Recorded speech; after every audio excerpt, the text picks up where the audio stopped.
اللہ سے انسان کا ڈر کا نہیں بلکہ محبت کا تعلق ہوتا ہے، کیونکہ ڈر میں اکثر منافقت ہوتی ہے جبکہ محبت منافقت سے پاک ہوتی ہے۔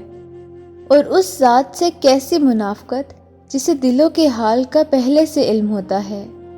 ایک وہی تو ہے جسے دل کی ساری باتیں بلا جھجک بتا دی جاتی ہیں۔ اللہ کبھی ہماری دعاؤں سے ناراض نہیں ہوتا، پھر چاہے دعا محبت کی ہو یا ہدایت کی، کیونکہ وہ جانتا ہے کہ میرے بندے کو برے اور بہتر کا علم نہیں ہے، بس پھر جس نے رجوع کیا اس نے اسے سب عطا کیا۔ یہی اس کے در کی شان ہے، یہی اس کی محبت کی حقیقت ہے۔ تم اسے بھول جاتے ہو لیکن وہ تمہیں کبھی نہیں بھولتا۔